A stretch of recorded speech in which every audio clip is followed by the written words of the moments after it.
मुरलिया वारे।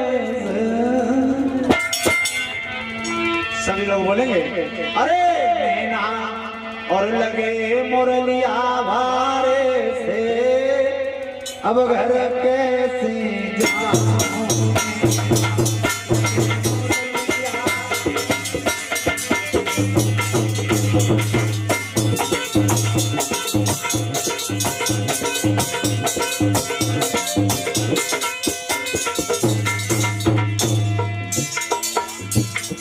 बजा के बोलो, जहाँ भी बैठे मुंह पे हाथ धर के ना बैठा करो।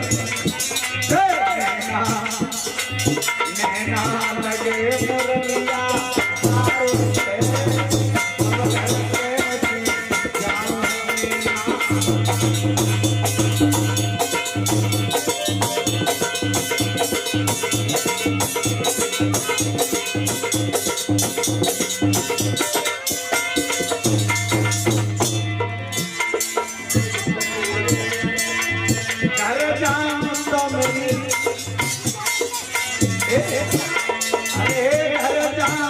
मेरी सास लड़ेगी।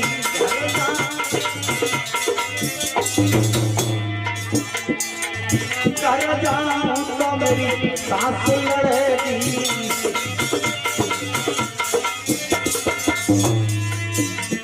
कह देगी ससुर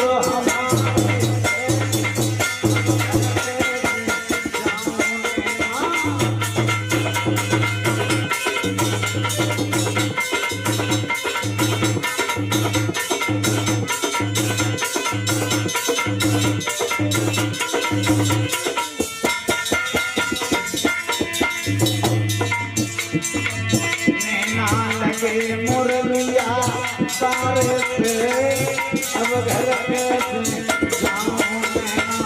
लगे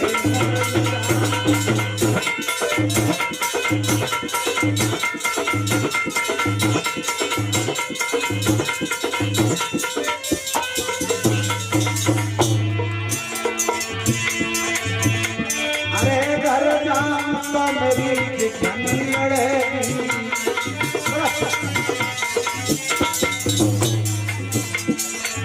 घर जाऊं तो मेरी जितनी लड़ेगी।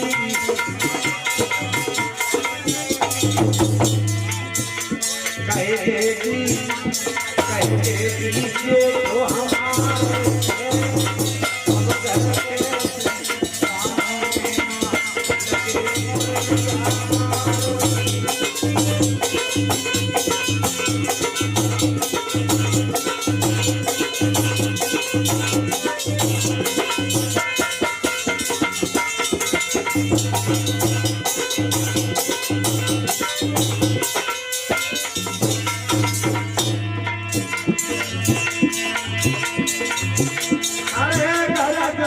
तो हमारे ननद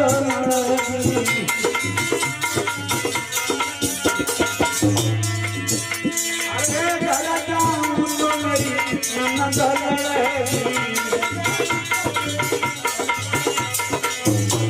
कह देगी सजन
थोड़ा गौर करेंगे, वहीं पर आ जाए जहाँ कथा चल रही थी।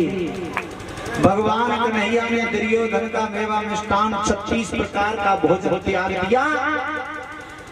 भगवान पहुंचे हैं विदुरानी के घर, जहाँ विदुरानी बैठ करके भगवान का भजन कर रही हैं। भगवान ने आवाज लगाई, काकी ना सुनी, चुप तो भगवान के भजन में मस्त हो रही थी। फिर आवाज लगाई, काकी, आवाज नहीं सुनी। माताओं भगवान करते क्या, सोचने लगे अब आ गया हूं तो लौट के तो नहीं जाना है। भगवान ने झोंपड़ी के किवाड़ खोल डाले, और भगवान ने जब झोंपड़ी के किवाड़ खोले तो विदुर और विदुरानी हरे कृष्णा हरे रामा में लगे। भगवान बोले, पहले तो मुझे देखने के लिए बीच घाम में रास्ते में खड़ी हो गई, और जब मैं आया तो बैठने को भी नहीं कह रही हैं। अब आ गया हूं तो बैठूंगा तो सही। सो टूटी सी चटाई जो रहे विदुरानी के नीचे से भगवान ने अपने तरफ खींच ली। अब हक्के बक्के से विदुर और विदुरानी दोनों देख रहे हैं, हाथ जोड़े खड़े हैं, कुछ कह ना पा रहे। भगवान बोले, काकी सारे दिन के हम भूखे हैं, थोड़ा भोजन मिल जाता। अब काकी को संकोच हुआ, तीनों लोगों का नाथ द्वारका का राजा दुर्योधन का 36 प्रकार का भोजन खा के आया, मुझसे कह रहा है कि मैं भूखा हूँ। भगवान बोले, जो तुम सोच रही हो ना, मैंने तो दुर्योधन के हाथ का पानी भी नहीं पिया है। काकी थोड़ा सा भोजन मिल जाता, अब तो बेचारी कपकपा गई, मेरे घर में तो कुछ भी नहीं है। दौड़ दौड़ घर में जाए, दौड़ के बाहर आए और देखा तो पतली में थोड़ा सा साग का तिनका पड़ा हुआ। उस साग का भाजी को ला करके भगवान को खिलाया। भगवान ने बड़े स्वाद से खाया। बोले, काकी इतना आनंद तो मुझे कभी भोजन में नहीं आया। खाया भगवान ने, रात भर बतलाए। सुबह होते ही भगवान बोले, काकी मैं जा रहा हूं, मेरे खाने की व्यवस्था करना, मैं लौट करके आ रहा हूं। भगवत श्रोताओं, भगवान चले गए दुर्योधन को समझाने। काकी ने विदुर जी से कहा, सुनबा बोली, जाओ पिया, कहीं जंगल से कुछ फल फ्रूट ढूंढ करके लाओ, भगवान भूखे आएंगे। रात तो भाजी बड़े स्वाद से खा गए, अब मैं भाजी कैसे खिलाऊंगी। सो विदुर जी बा जंगल में गए, और तो कुछ ना मिलो जी बा जंगल में केला मिल गए थोड़े से, और केला लाए के काकी को दे, सुनवा को लो, जब भगवान आ जाए तो तू केला खिला देना। केला तो रख दिए, विदुर जी चले गए। काकी ने सोचा, भगवान आएंगे, मैं भोग कैसे लगाऊंगी। बा मंत्री की पत्नी पे एक साड़ी है बेचारी पर, पहले स्नान बना लो। सो नंगी हो गई, साड़ी को उतार के रख दिया, और स्नान में जब मस्त हो गई तब तक तो भगवान ने कुंडी खटखटा दी। काकी, अब सुनवा ने जब भगवान की आवाज सुनी, बा ने ना साड़ी पहनी, भागने लगी, कुंडी को खोल दिया। आइए प्रभु, आइए आइए कन्हैया। श्याम बोले, ओ काकी मुझे बड़ी जोर से भूख लगी है। केला का ध्यान था, काकी दौड़ पड़ी, सुनवा भाग करके गई, केला को उठा लाई। बोली, भगवान से खड़े रहना, भीतर मत आना, मैं तुम्हारे लिए भोजन ला रही हूँ। और केला को लेकर के सुनवा खड़ी हो गई। केला के छिक्कल को नुकाती है, भीतर का गूदा होता है उसे फेंक देती है, और वो छिलका भगवान के मुंह में दबा देती है। बड़े प्रेम से खा रहा है कन्हैया उस छिलका को। दुर्योधन की मेवा त्यागी, साग विदुर घर खायो, भगतन ने मोको नाना भांति नचायो।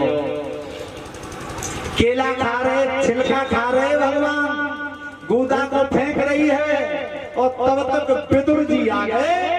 और विदुर जी ने जब देखा सुनवा को तो बोले, पगली तू नगिन है। बोली, मैं नगिन हूँ, और नगिन है सो ठीक है, लेकिन ये तो बता दे पगली, क्या भगवान को तू छिलका खिला रही है और गूदा को निकाल करके फेंक रही है? सुनवा बोली, पिया मुझे ही पता ना जा प्रेम में, भगवान के प्रेम में मुझे ये पता नहीं है मैंने साड़ी पहनी है या नहीं पहनी है, मैं छिलका खवा रही हूँ या गूदा खवा रही हूँ, मुझे नहीं पता है, मैं तो प्रेम से केला खिला रही हूँ। बारे कन्हैया प्रेम से खा रहा है। विदुर जी बोले, पगली कम से कम इतना तो कर ले, साड़ी तो पहने आ।